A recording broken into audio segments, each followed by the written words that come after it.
Okay, cool, my man. Rakim Solo, aka Rock Boy Style, is my name, bro. I like this. Voilà, pour ceux qui me prennent en cours, Rakim, je l'ai dit, je ne fais pas de direct pour éviter certaines choses. Vous comprendrez pourquoi. Vu ce que j'ai vécu, la façon de traîner ma bosse, il faut que j'évite certaines directs pour ne pas réveiller certaines choses en moi. N'oubliez pas, je suis hip-hop. Hip-hop, à tout moment, il peut toujours changer de vibe. Voilà, la bonne vibration coule en moi et je partage cette bonne vibration. Donc, tout à l'heure, je parlais de la production, du droit, voilà, et de l'édition un peu, mais dans le sens de la street, de la rue, pour que chacun comprenne, parce que c'est un métier que nous rentrons d'abord par passion. Nous ne rentrons pas parce que nous avons fait les grandes écoles, non. C'est après que nous nous rendons compte que nous avons besoin de formation, de nous former pour pouvoir évoluer. Et c'est en ce moment que nous nous formons. Voilà, pour pouvoir mieux gérer nos choses. Sinon, nous rentrons d'abord par passion. Donc, en ce sens, je parle d'abord pour ceux qui sont toujours par passion, qui sont rentrés par passion, de mieux comprendre les choses dans la rue. Pour mieux comprendre, c'est ça. Donc, quiconque peut être producteur, comme je l'ai dit, voilà. Ton ami peut être ton producteur, ton papa peut être ton producteur, ta maman, tout le monde peut être ton producteur. Celui qui t'a aidé à sortir l'œuvre sur un support final est ton producteur. Voilà. Parce que ce n'est plus l'aide, c'est du business. Parce que la personne consacre son temps, souvent financier, même si ce n'est pas beaucoup pécuniairement parlant. Parce qu'un bon producteur, un producteur n'est pas forcément celui qui finance, comme je le disais auparavant. Après, c'est avant cette vidéo. Le producteur peut trouver des finances. C'est celui qui s'occupe de tout. Les choses qui feront la bonne marche de l'œuvre, afin que l'œuvre soit sortie. Il est le producteur. Donc, c'est ainsi je donne le sens de la production. Moi, un cas d'exemple des conflits de production. Il y en a plein. Salut à tous ceux qui me prennent, qui me revoient, qui me reconnaissent, voilà. Comme je vais le rappeler, Rakim Solo, producteur de son état, tranquille, réalisateur si vous voulez, voilà, homme de médias, homme de culture, voilà, cinéma, musique et tout ça. Voilà, c'est là où je suis dans ma bicoque, voilà, là où je me sens bien, tranquille, chez moi, tranquille. Un grand développeur, mais qui ne vit pas dans le luxe si vous voulez, parce qu'il vit selon ses moyens. Voilà. Donc, pour ceux qui ne comprennent toujours pas, vous avez tous prôné et vous revendiquez tous la vision Thomas Sankara. Thomas Sankara, c'est un développeur. Il ne nous a pas appris autrement. C'est de réalité, il faut la vivre pour comprendre. Quand on développe, on s'oublie souvent soi-même. Nous sommes des développeurs. Nous oublions souvent. Donc, de grâce, n'en faites pas un problème sur ma personne. Je circule toujours en motocyclette. Tac, dans les rues de Ouagadougou. Le MC, yeah, le vrai MC, ouais, toujours nippé, calé. Ah ouais, parce que là, si tu t'abuses avec moi, ben, tu es fracassé, quoi. Le style dans le corps et tout, quoi. Ouais, oui, c'est ça le truc.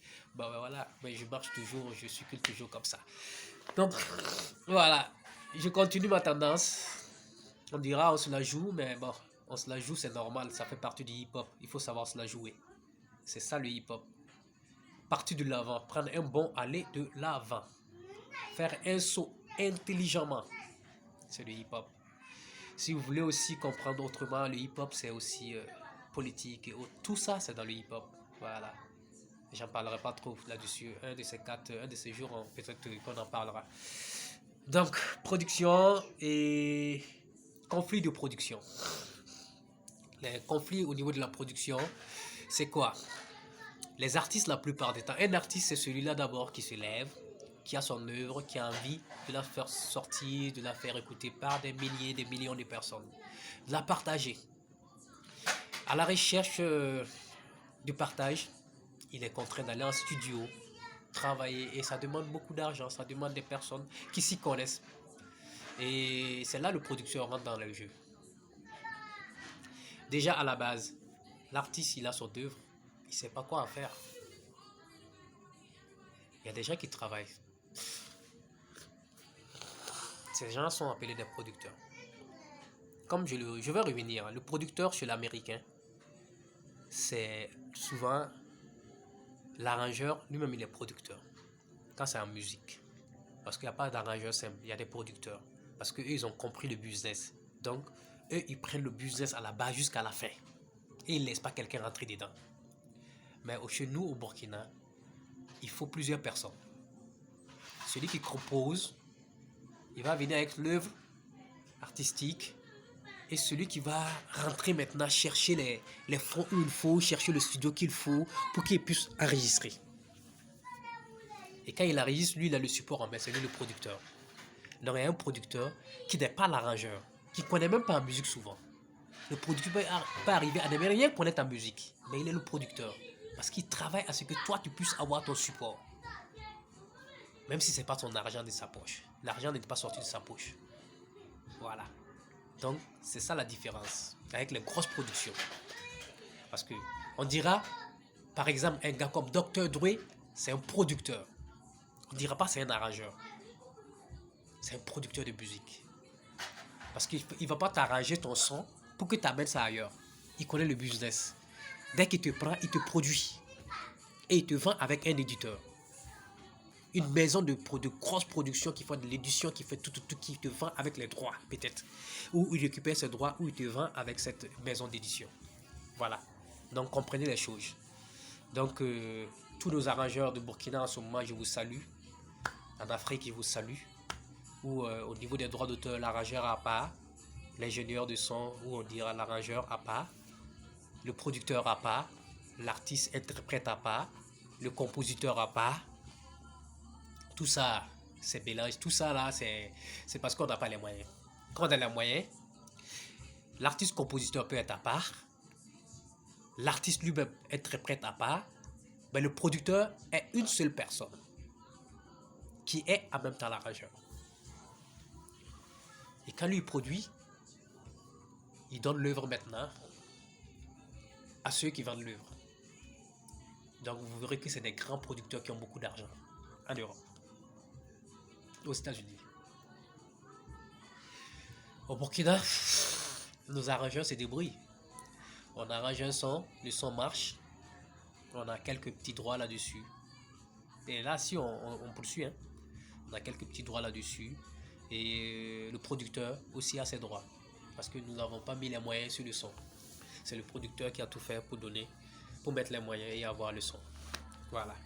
Et quand le producteur prend les droits, il partage ses droits avec l'éditeur qui édite, avec l'artiste qui est en question la personne du droit d'auteur. C'est parce que c'est la base de la personne. C'est l'auteur en question.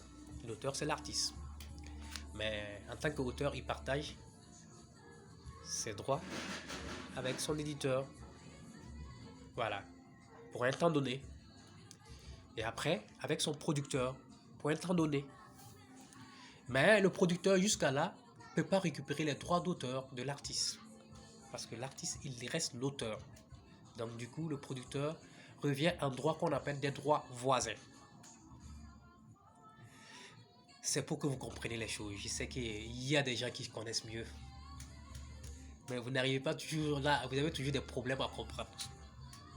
Donc, le droit voisin est partagé avec les producteurs. Parce qu'il peut y avoir plusieurs producteurs. Et tous ceux qui ont accompagné musicalement. C'est-à-dire les instrumentistes qui ont aussi créé, tous ceux qui ont créé pour accompagner l'artiste. Ok? Donc l'artiste reste l'auteur, tout le reste qui ont travaillé mentalement pour accompagner sont dans le droit voisin. Donc son guitariste, son batteur, son claviste, tous ceux, son Gébé Fola, tous ceux qui ont accompagné sont dans le droit voisin. Ces choristes, ils sont tous dans les droits voisins, mais pas dans les droits d'auteur, parce que ça ne les appartient pas. L'œuvre appartient à l'artiste. Le producteur aussi dans les droits voisins. Ok? Vous comprenez? L'éditeur partage une partie avec l'artiste. Voilà pourquoi les artistes à la fin, quand vous voyez dans les grandes maisons de disques, les artistes à la fin se plaignent contre les maisons de disques d'édition. Parce qu'ils disent que non, les éditeurs sont tombés sur eux. Puisque ils ne savent pas que leur droit est partagé avec l'éditeur très souvent. L'éditeur a une partie du droit d'auteur de l'artiste. Parce que c'est lui qui vend l'œuvre. Voilà. Mais les droits voisins, ils ne s'inquiètent pas parce que là-bas, ça ne touche pas à ses auteurs à lui. C'est des droits qu'on a mis en... Voilà, sans explication là-dessus parce qu'il y a des spécialistes de la chose. Donc, c'est comme ça, les choses sont faites. Donc, vous allez voir très souvent que les gens se plaignent avec les maisons d'édition. Ouais, ils ont vendu mes œuvres, j'ai pas eu grand chose, ils ont pris mes droits d'auteur, voilà, je vais les convoquer en justice. Ouais. Et puis après, on fait un jugement, et après, on dit, ah, il est celui-là, on donne-lui quelques millions, et puis il va se chercher. Mais c'est ce qu'il avait besoin. Et vous allez voir que quand on prend des maisons comme Sony, Interscope, voilà, et plein, bon, sans commentaire. Ils ont toujours eu des problèmes avec certains artistes où on les a convoqués en justice. Et après, ils payent parce qu'ils ont l'argent. Quand on les convoque en justice, même d'ailleurs, ça le fait leur bien parce que l'artiste va encore plus vendre. Souvent, c'est ça. Et dès que l'artiste, c'est ton argent, tu veux non? Tu nous convoques, on te paye ton argent et on gagne encore plus. C'est ça la production au niveau des droits d'auteur avec souvent l'édition. Donc, on n'a pas de grandes maisons au Burkina. Bon, on espère un jour qu'on les aura et que des éditeurs feront des gaffes avec des artistes et les artistes vont se plaindre avec eux, contre eux, en justice et ils vont avoir voilà, gain de cause. On va les payer leurs millions et ils pourront peut-être faire de l'autoproduction tranquillement, comme c'est que beaucoup ont fait. Ah, je prends un cas exemplaire comme Youssoufa, voilà, comme Kerry Games, qui sont en Europe, voilà, qui ont préféré faire leur propre production après avoir travaillé avec des maisons d'édition et tout, qui trouvent que ces gens-là sont voraces, ils veulent tout bouffer, voilà, ils préfèrent se mettre à l'écart après. Mais c'est que quand on travaille, qu'on gagne un peu après. Donc c'est ça la production. Donc les conflits de la production, voilà un peu. Côté cinéma, pareillement, il y a aussi des conflits de production. Un cinéma, ces détails, je vais les donner un peu.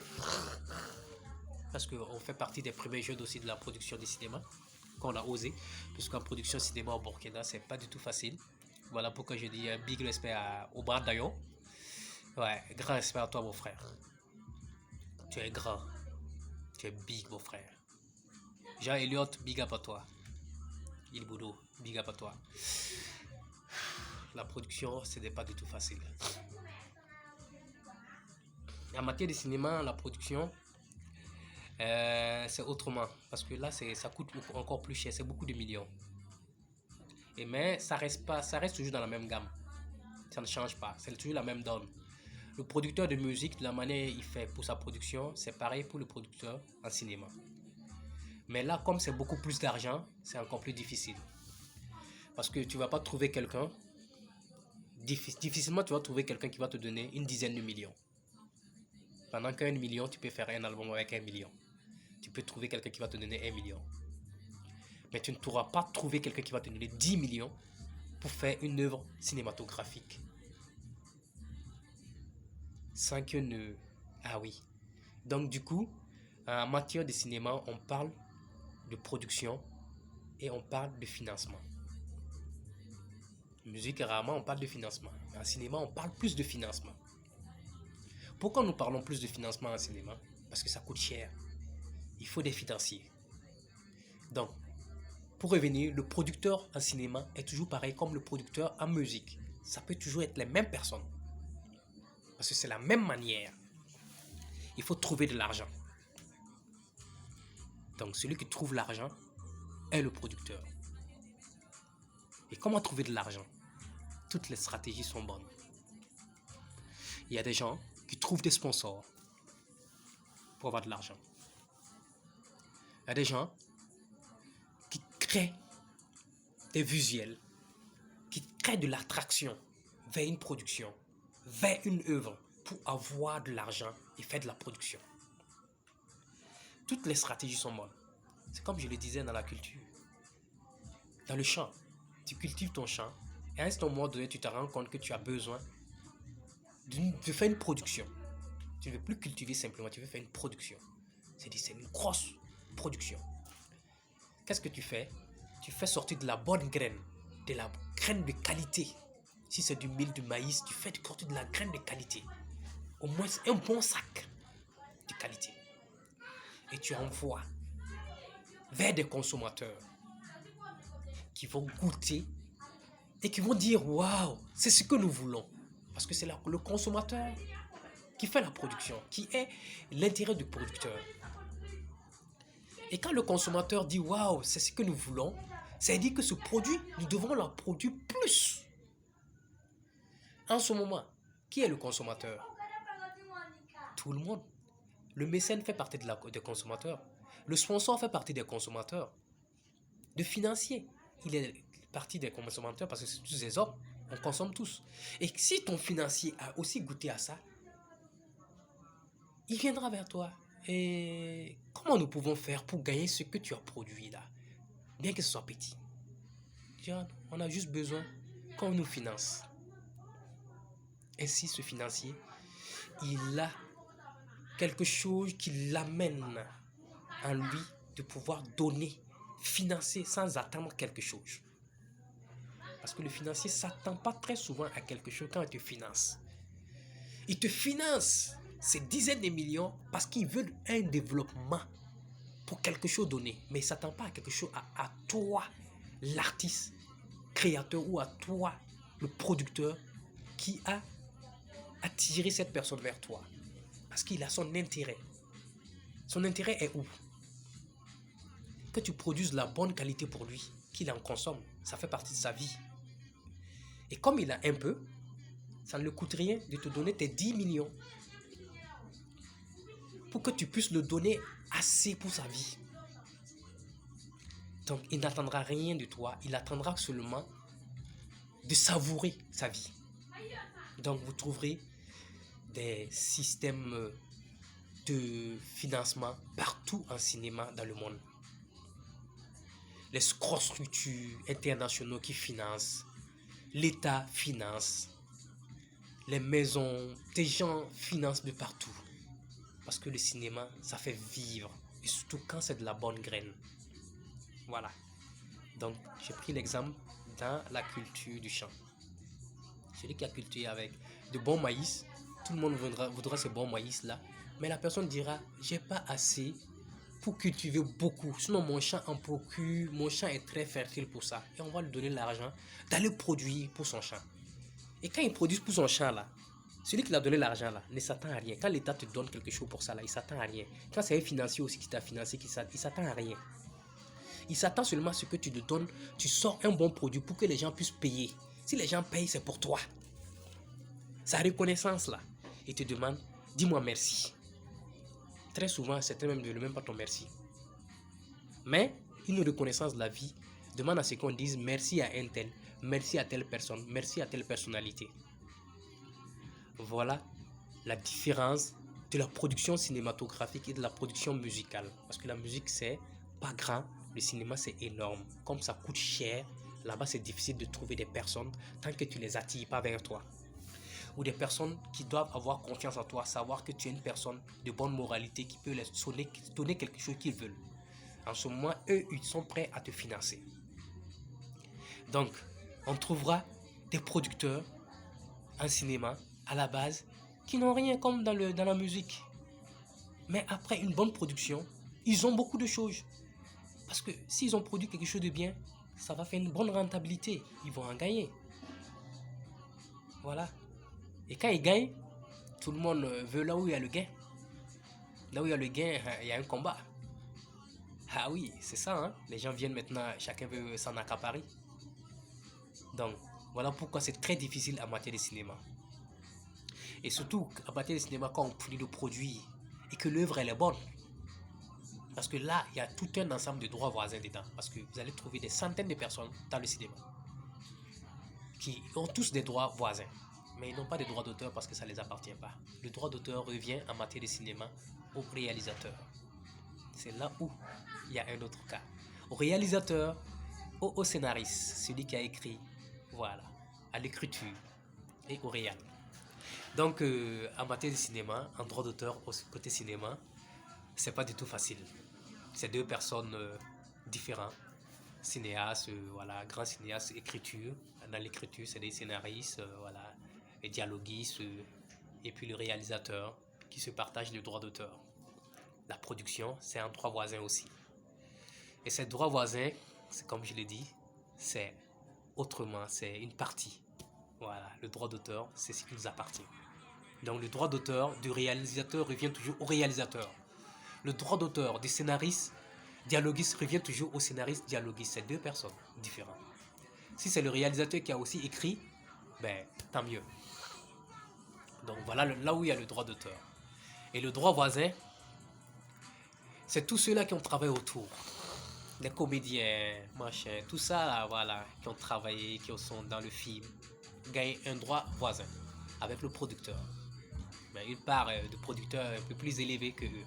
Voilà. Parce que ni tu es le producteur, la chose ne va pas évoluer, ça ne va pas atteindre la sortie de l'œuvre, on va pas avoir le support. Voilà. Donc voilà un peu plus dans la production du cinéma, ce que je peux en ajouter. Pour ceux qui en prennent pour un cours, c'est un cours pour moi, on se soigne. On se soigne parce que on est tous malades.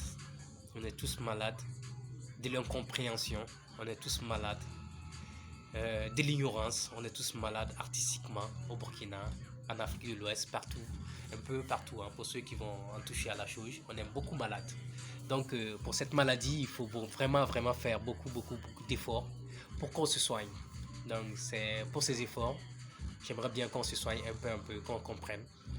Parce que là où la passion te guide, sache que c'est très difficile après, quand la passion te guide, parce que la passion est capable de te guider, de faire rentrer dans quelque chose dont tu ne t'attendais pas dans ta vie d'y arriver. Parce que la passion est nourrie par l'âme. L'âme qui tient la passion. Et quand l'âme nourrit les choses, bah, souvent tu ne t'attends pas à ça. Et c'est ça. Hein. Voilà pourquoi tu trouveras des artistes qui sortent des œuvres qui ne s'attendent pas à ce que l'œuvre soit mondiale ou que l'œuvre fasse des choses et que l'œuvre fasse des choses, ces choses-là après et qui sont étonnés de leur vie. Non. Et souvent, certaines cliquent. Ah ouais, comme on le dit, certaines flippent un peu, hein, parce que c'est pas du tout facile. Quand ton âme prend la chose en grand et que toi, tu ne le sais pas, et la chose est grandiose. Parce que l'âme, c'est le profond de l'être humain. Et la musique, c'est l'âme. Quand elle est gigantesque, c'est énorme, c'est énorme. L'être humain qui est en toi, l'être que tu es, l'être humain que tu es, l'homme que tu es, peut ne pas comprendre la chose qu'elle est. À tel point la chose elle est grande. Mais l'âme le sait. Et l'âme te fait grandir la chose. Et à un moment donné, tu es surpassé. Si tu ne fais pas attention, tu deviens surpassé, dépassé. Et tu peux même cliquer, flipper. Eh oui.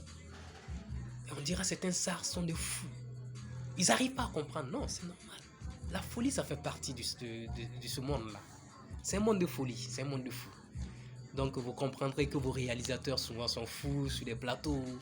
Vous comprendrez souvent que vos artistes sont fous sur des scènes. Ils font des choses que vous ne comprenez pas. Ils sont plus eux-mêmes, souvent ils sont guidés par l'âme. C'est ça la production. Donc